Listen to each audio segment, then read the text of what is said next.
20 June সোমবার রাত 8টায় খালেদ মহিউদ্দিন আছে এসএসপিতে, জানিয়ে দিচ্ছি শিরোনাম। বিএনপির স্থায়ী কমিটি চূড়ান্ত করেছেন চেয়ারপারসন খালেদা জিয়া, বাড়ছে না আকার, পূরণ হবে 3টি শূন্য পদ।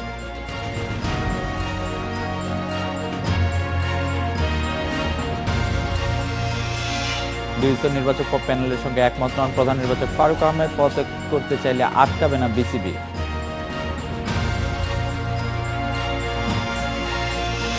ঈদের আগাম বাস টিকিট বিক্রি শুরু, বেশি ভাড়া আদায় এবং কৃত্রিম সংকট তৈরির অভিযোগ যাত্রীদের।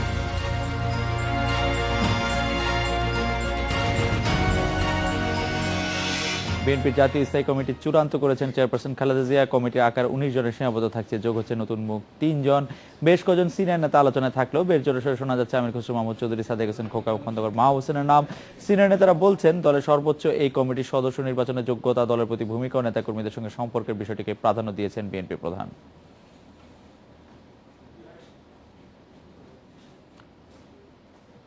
সরকার উৎখাতে ষড়যন্ত্রের মামলায় গ্রেপ্তার বিএনপি নেতা আসলাম চৌধুরীকে চেক প্রতারণার 8টি মামলায় গ্রেপ্তার দেখানোর আদেশ দিয়েছে চট্টগ্রামের একটি আদালত। দুপুরে আসামি আসলাম চৌধুরীর উপস্থিতিতে আদেশ দেন চট্টগ্রাম মহানগর হাকিম আব্দুল কাদের।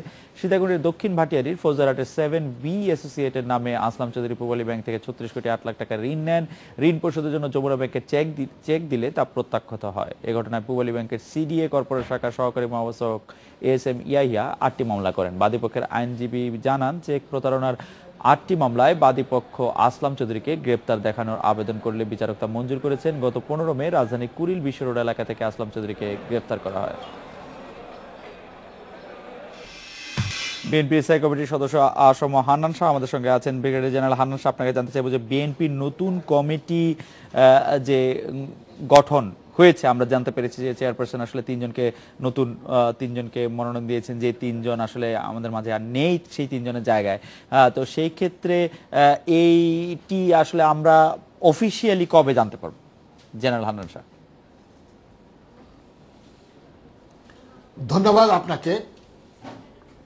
আপনারা সবাই জানেন যে বিএনপির স্থায়ী কমিটির সদস্য সংখ্যা আমাদের গঠনতন্ত্র অনুযায়ী 19 জন হওয়ার কথা। ইতিমধ্যে 3 জন ইন্তেকাল করেছেন, আমরা তাদের রুহের মাগফিরাত কামনা করি এবং সঙ্গত কারণেই এই 3টি পদেই নূতন 3 জনের মনোনয়ন দেওয়ার কথা।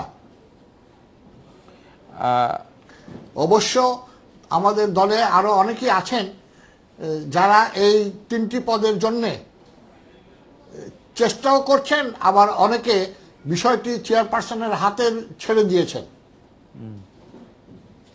কিন্তু যতক্ষণ না পর্যন্ত চেয়ারপারসন নিজে ঘোষণা দেন, কেবল লোকজন কল্পনা জল্পনা করতে পারে, কিন্তু সঠিকভাবে কেউ বলতে পারবে না। জেনারেল হান্নান শাহ, এই বিএনপির নতুন কমিটি গঠনে এতদিন লাগার কোনো সুনির্দিষ্ট কারণ কি আছে? 3 জন স্থায়ী কমিটির সদস্য পদ আসলে যখন বিএনপির কনভেনশন হলো, কাউন্সিল হলো, তখনই একরকম চূড়ান্ত হয়ে গিয়েছে। চেয়ারপারসনকে আপনারা ম্যান্ডেট দিয়ে দিয়েছেন, তিনি গণতন্ত্র অনুসারেই তিনি 3 জন নিয়োগ দিবেন। এটি সময় এত বেশি কেন লাগছে? আমি বলবো যে কিছুটা দেরি হয়েছে, কিন্তু তাই বলে যে আমরা একেবারেই কমিটি করতে চাচ্ছি না সেটা নয়।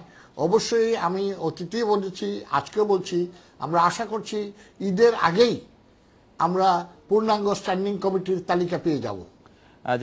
ঈদের আগে পূর্ণাঙ্গ স্ট্যান্ডিং কমিটি তালিকা পাওয়া যাবে। এই স্ট্যান্ডিং কমিটি সম্পর্কে আরেকটি বিষয় একটু জানতে চাইছিলাম।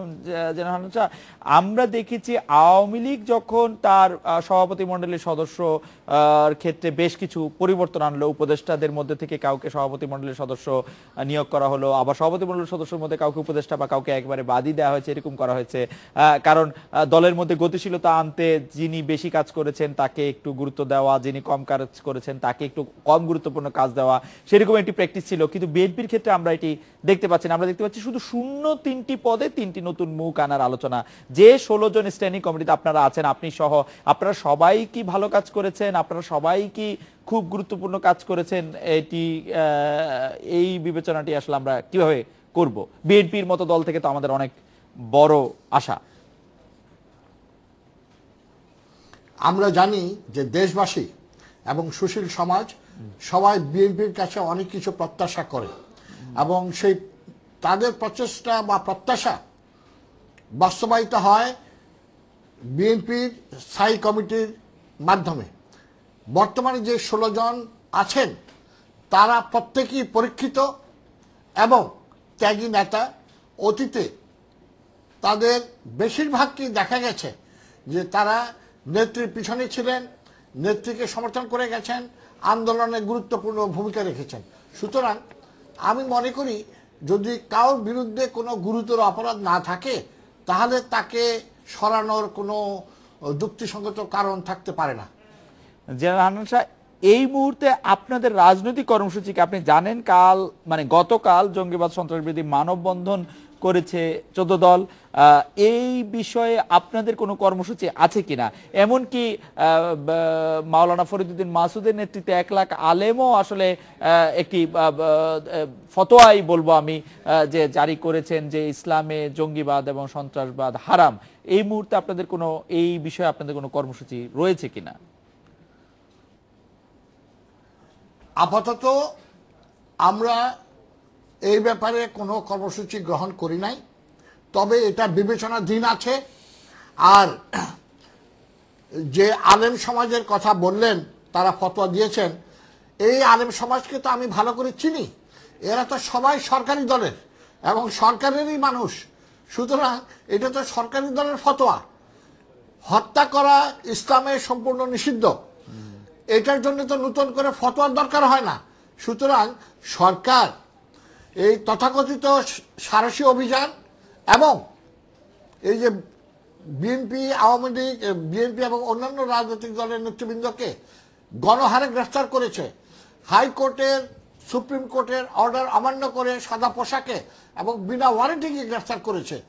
এটাকে অন্যদিকে নিয়ে যাওয়ার জন্য সরকার এখন সচেষ্ট আছেন। কারণ সরকারের নিজের দেওয়া তথ্য অনুযায়ী দেখা যায় যে কয়জন জঙ্গি তারা ধরেছেন আর কত হাজার সাধারণ মানুষ এবং রাজনৈতিক কর্মীদের গ্রেফতার করে জেলে রেখেছেন। স্বয়ং স্বরাষ্ট্রমন্ত্রী বলছেন জেলে ধারণ ক্ষমতার চেয়ে 3 গুণ বেশি বন্দী আছে।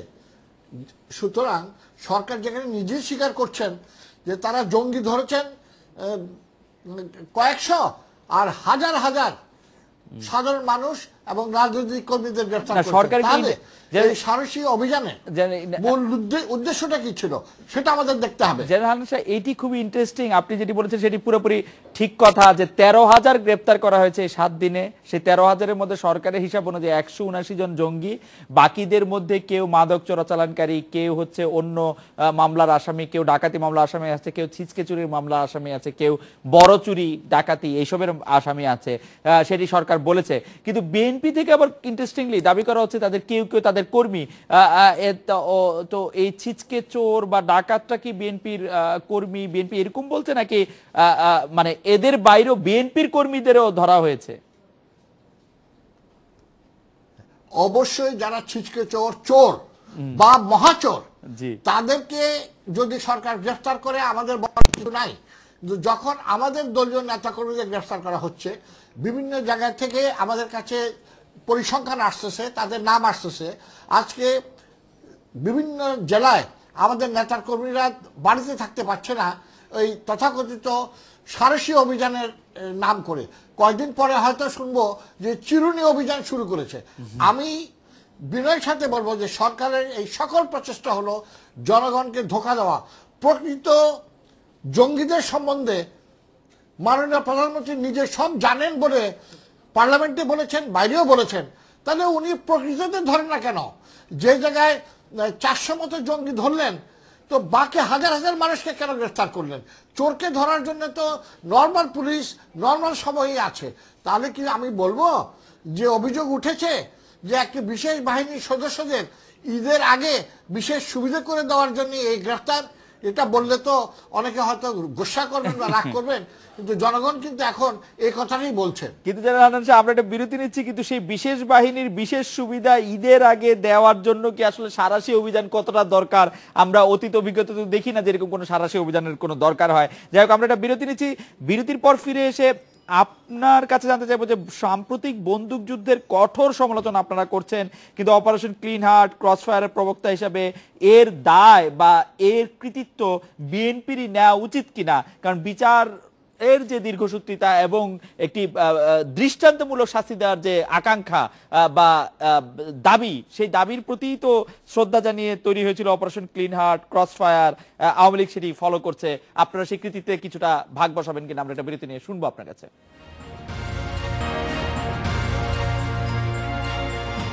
জেনারেল হান্নান সাহেব, বন্দুক যুদ্ধের কঠোর সমালোচনা করলো, অপারেশন ক্লিন হার্ট এবং ক্রসফায়ারের প্রবক্তা হিসাবে এই দ্রুত বিচারের যে প্রক্রিয়া, এর জন্য আমরা বিএনপিকে কিছুটা কৃতিত্ব দিতে পারি কিনা এর প্রবক্তা হিসাবে? জেনারেল হান্নান সাহেব, আমি মনে করি বিচার বহির্ভূত হত্যাকাণ্ড সে যে সরকারের সময় হোক না কেন, এটাকে সমর্থন দেওয়া যায় না। যদি অপরাধী অপরাধ করে থাকে, তার জন্য দেশে প্রচলিত আইন আদালত আছে, সেইখানে করা উচিত। যদি বিএনপির সময় কেউ করে থাকেন, তার জন্য তাদেরকে হিসাব দিতে হবে, যেটা আজকে মাননীয় প্রধান বিচারপতি বলেছেন।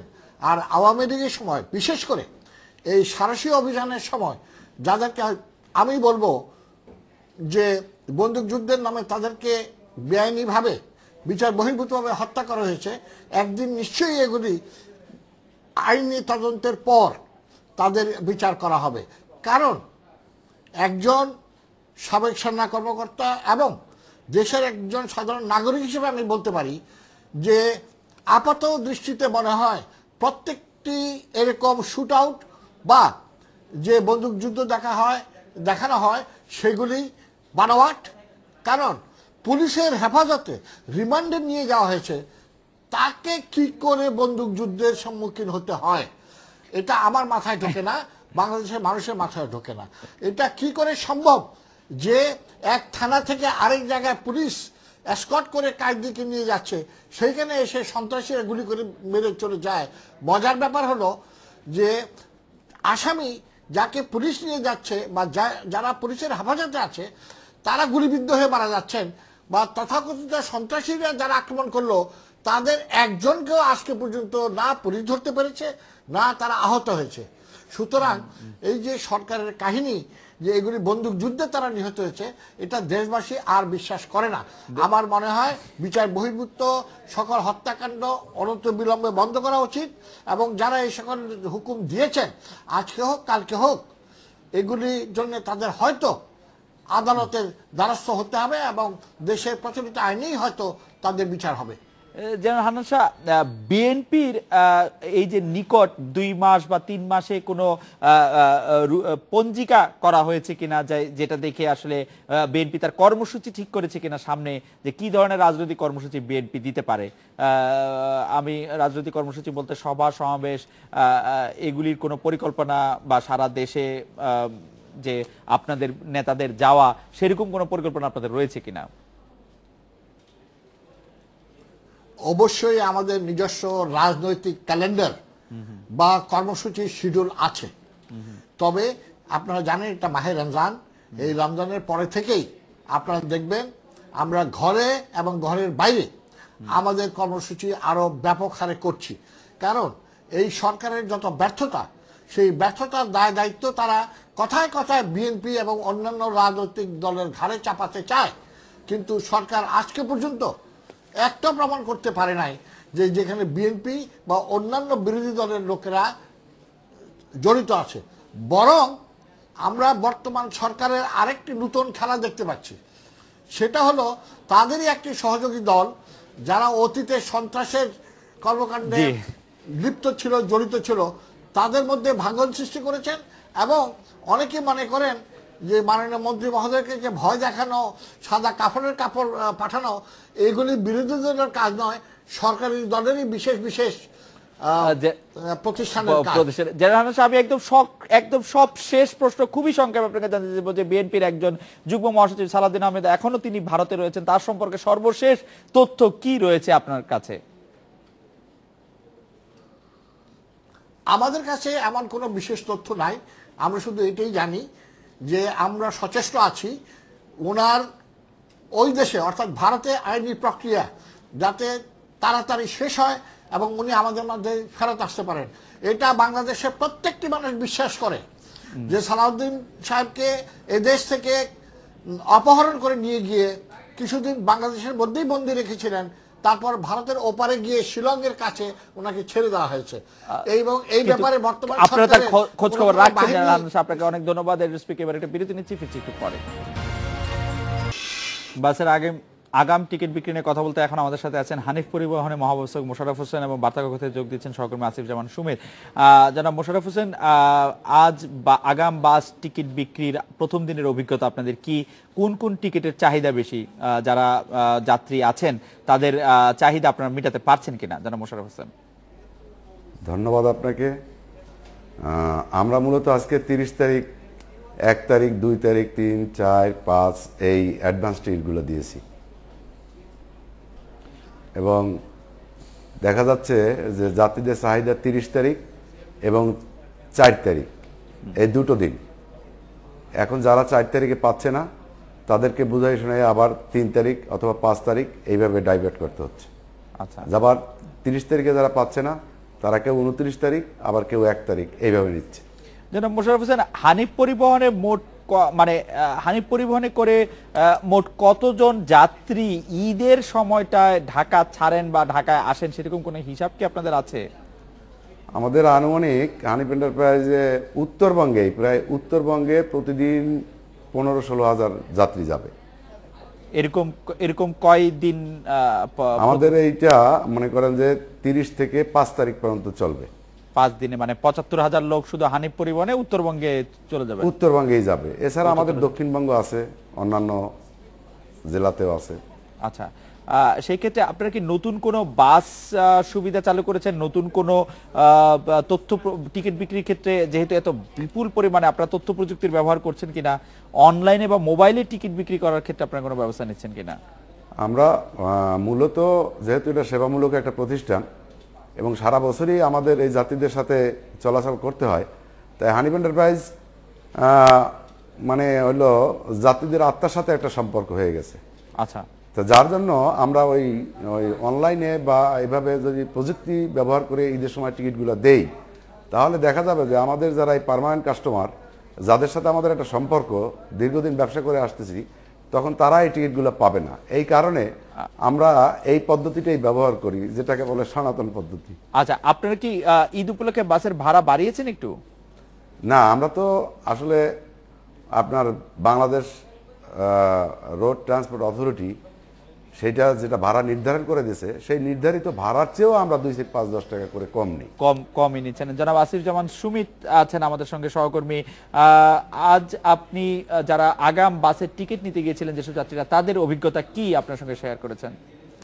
বাসের টিকিট নিতে মূলত আগের রাত থেকেই কিন্তু সবাই লাইনে দাঁড়িয়েছিল এবং সকালে যে ব্যক্তিটি প্রথম টিকিট নিয়েছে এরকম একজন ব্যক্তির সঙ্গে আমি সকালে যখন কথা বলি, তিনি আমাকে জানান যে তিনি তার চাহিদা মতো বাসের টিকিটটি পাননি এবং একই দিনে একটি গাড়ির কিন্তু অনেকগুলো গাড়ি ওই জেলাগুলোতে যায়, কিন্তু তিনি যখন তার নির্দিষ্ট সময়ে টিকিট চেয়েছেন তখন তাকে বলা হয়েছে ওই জেলাতে শুধুমাত্র একটি গাড়ি দেয়া হয়েছে 4 তারিখে এবং তাকে একটি টিকিট দেওয়া হয়েছে। যাত্রীদের এরকম অভিযোগ ছিল প্রায় দিনভরই এবং যাত্রীরা দিনভরই বলেছে যে তাদের চাহিদা মতো গাড়িতে যেমন তারা সিট পাচ্ছে না, চাহিদা মতো দিনে তাদের টিকিট পাচ্ছেন না। এর পাশাপাশি কিন্তু বাড়তি ভাড়ার অভিযোগটাও যাত্রীদের একদম সবার মাঝেই ছিল এই জিনিসগুলো। সুমিত, এরকম কি হয়েছে যে বাসের টিকিট আসলে কাউন্টার থেকে কিনে নিয়ে কেউ বেশি দামে বিক্রি করার চেষ্টা করছেন অন্য কোথাও বা অন্য কোনো ভাবে? কালোবাজারির বিষয়টি এবারে আসলে আমাদের তেমনটি চোখে পড়েনি। এবার না, এর আগের বারের থেকে আমি বলতে পারি এর আগের বারেও কালোবাজারিটি কমে এসেছিল এবং আইন শৃঙ্খলা রক্ষাকারী বাহিনী এখানে যথেষ্ট ভূমিকা পালন করছে। আমি প্রত্যেকটা কাউন্টারের পাশেই আইন শৃঙ্খলা বাহিনীর 2-4 জন করে সদস্যকে দেখেছি এবং মূলত তারা যাত্রীদেরকে সুশৃঙ্খল করতে চেষ্টা করছিল এবং পাশাপাশি এই জিনিসগুলো দেখভাল করছিল। কারণ একটা পর্যায়ে কিন্তু যাত্রীরাও বেশ বিশৃঙ্খল হয়ে উঠছিল যখন টিকিটের জন্য বাড়তি দাম চাওয়া হচ্ছিল, এরকম খবরও আমরা পেয়েছিলাম। জনাব মোশাররফ হোসেন, আপনার কাছে জানতে চাইবো যে ঈদে আমরা সবসময় একটি ব্যাপক যানজট প্রত্যক্ষ করি সড়কের ক্ষেত্রে, তো বাস কর্তৃপক্ষের কি এর মধ্যে কোনো দায় রয়েছে এই যানজট তৈরির ক্ষেত্রে, বা এই যানজটের মধ্যে পড়ার ক্ষেত্রে বাস কর্তৃপক্ষ যারা বাস পরিচালনা করেন তাদের কোনো দায় রয়েছে কিনা?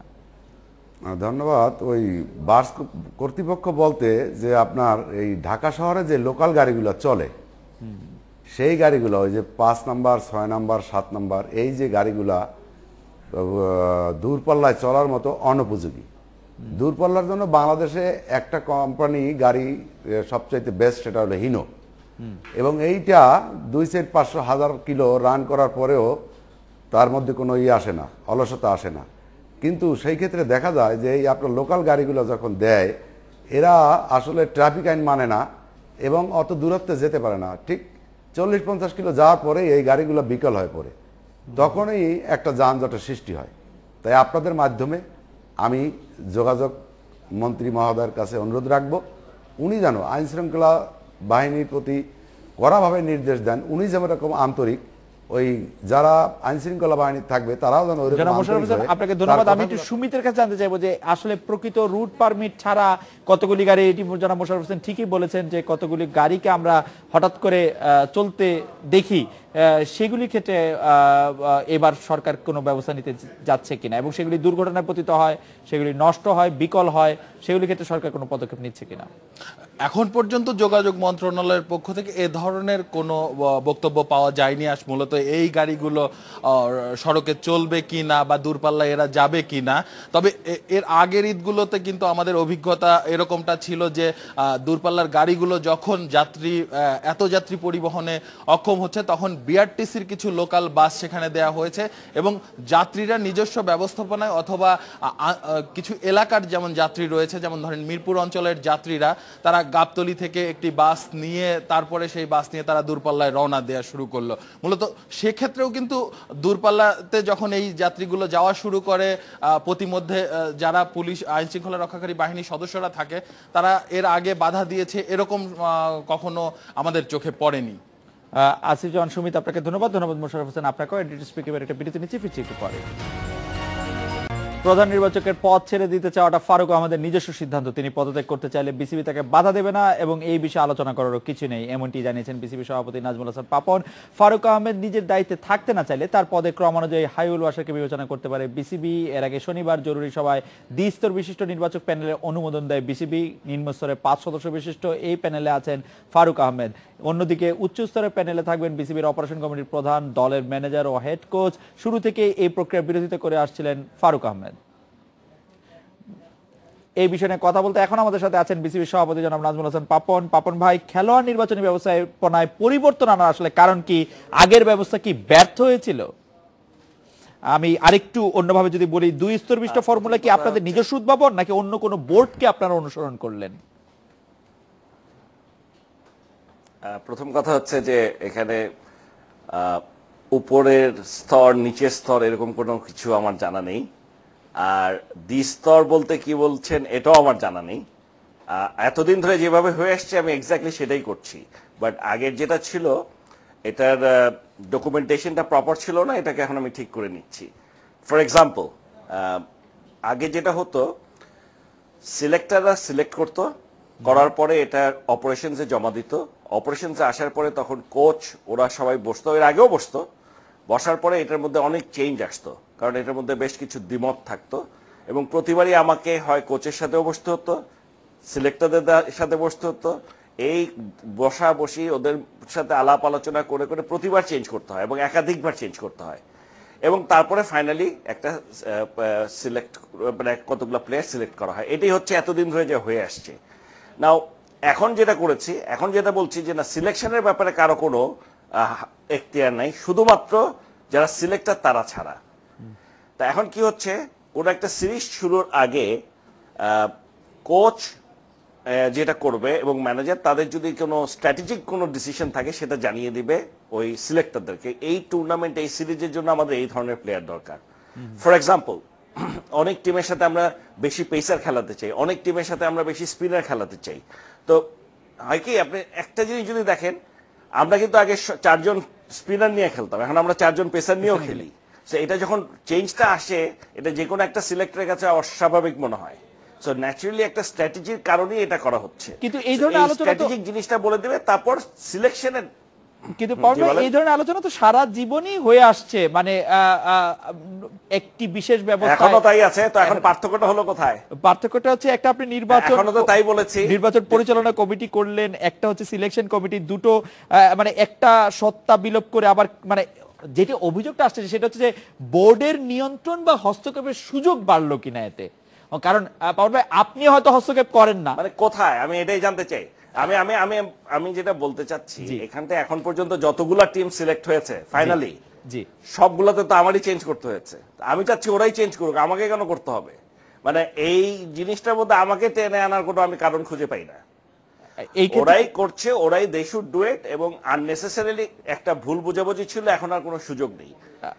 আপনার এখানে দ্বিস্তরের কিছুই তো, ওরা কার কাছে জমা দিত? আচ্ছা বলেন, এর আগে কার কাছে জমা দিত? এর আগে হেডের কাছে, চেয়ারম্যানের কাছে তো জমা দিত।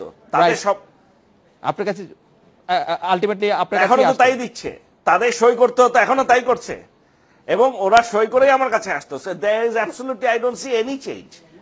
নির্বাচন প্যানেলে কোনো পার্থক্যই জানি না, মানে আমি আপনাদের কাছে শুনছি একটা চেঞ্জের কথা একটু ভাববেন কিনা পাবন ভাই, যে নির্বাচন প্যানেলে হেড কোচকে যুক্ত করা হয়েছে দল নির্বাচনে সরাসরি যুক্ত হওয়ার জন্য বর্তমান হেড কোচের কোনো ইচ্ছার প্রতিফলন এটা কিনা, নাকি আপনারাই তাকে যুক্ত করলেন, আপনিই তাকে যুক্ত করলেন?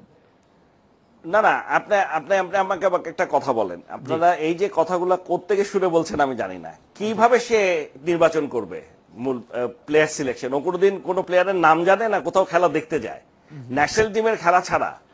ও তো কোনো খেলাই দেখে না। ও কোনোদিন চিটাগং, সিলেট, বগুড়া, সারা বাংলাদেশে আমাদের খেলা হচ্ছে, প্লেয়ার সিলেক্ট করা হচ্ছে, ও কোত্থেকে করবে বলেন? ওর নাম জানে না, কোনো খেলার প্লেয়ার দেখছে, সিলেক্ট করবে কোত্থেকে বলেন? How can he interfere?